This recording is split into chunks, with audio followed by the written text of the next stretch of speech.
ৰাজ্যত পুনৰ অব্যাহত সুদখোৰৰ দপদপনি ৰাজ্য চৰকাৰ তথা প্ৰশাসনৰ নিৰ্দেশনাক বুঢ়া আঙুলি দেখুৱাই বৰ্তমানৰ একাংশ সুদখোৰে চলাই আছে ৰমৰমীয়া বেহা।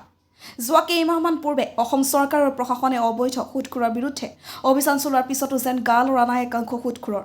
প্ৰশাসনৰ অধিক কঠোৰ হোৱাৰ পিছতো ধুবুৰী জিলা গোলকগঞ্জ থানাৰ অন্তৰ্গত গৌৰাংগ বজাৰৰ চিৰাজুল হক নামৰ এজন সুদখোৰৰ পংকজ মদক নামৰ এজন ব্যক্তিক আঘাত কৰাৰ ঘটনাই সমগ্ৰ অঞ্চলজুৰি চাঞ্চল্যৰ সৃষ্টি কৰিছে। উল্লেখ্য আছে পংকজ মদক নামৰ ব্যক্তিজনে সুদৰ মূলধন ঘূৰাই দিয়াৰ পিছতো দাদাগিৰি দেখুৱাই চোকা অস্ত্ৰৰে হানিখুচি হত্যাৰ চেষ্টা চলাই চিৰাজুলে।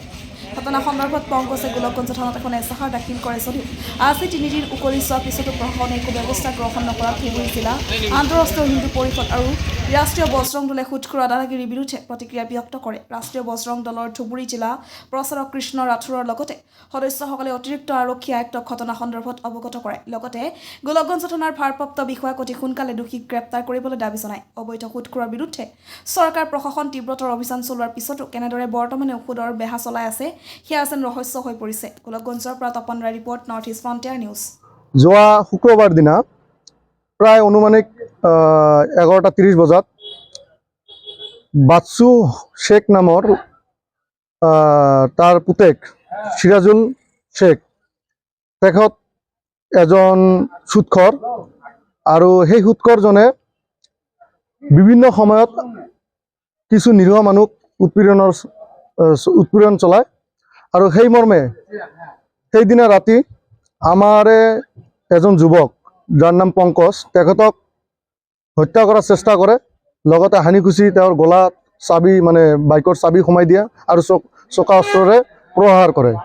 গতিকে আমি পৰহি লগে ৰাতি আমি এফআইআৰ লজ কৰিছোঁ আমাৰ গোলকগঞ্জ আৰক্ষী থানাত। গতিকে আমাৰ এটাই আশা ধুবুৰী জিলা প্ৰশাসন তথা গোলকগঞ্জ আৰক্ষী চকীৰ ভাৰপ্ৰাপ্ত বিষয়াৰ ওপৰত যে অনতিপলমে দোষীক কৰায়ত্ব কৰি দৃষ্টান্তমূলক শাস্তি প্ৰদান কৰিব লাগে। কিয়নো যি সময়ত মাননীয় মুখ্যমন্ত্ৰী মহোদয়ে সুদখোৰৰ বিৰুদ্ধে এক অভিযান আৰম্ভ কৰিছে অসমত আৰু বহুতো সুদখোৰ যিসকলে ইলিগেল এই ব্যৱসায়টোৰ লগত জড়িত তেওঁলোকক জেল হাজতলৈ প্ৰেৰণ কৰিছে। গতিকে আমাৰ আশ্বাস আছে, বিশ্বাস আছে ধুবুৰী জিলা প্ৰশাসনৰ ওপৰত অনতিপলমে এই সুদখোৰ তথা হত্যা কৰাৰ চেষ্টা কৰা হত্যাকাৰীজনক অনতিপলমে দৃষ্টান্তমূলক শাস্তি প্ৰদান কৰিব লাগে। আৰু এটা স্পষ্ট কথা কৈ দিছোঁ আপোনালোকৰ জৰিয়তে যে হিন্দুৰ যেতিয়াই বিপদ হ'ব ৰাষ্ট্ৰীয় বজৰং দল থিয় হ'ব।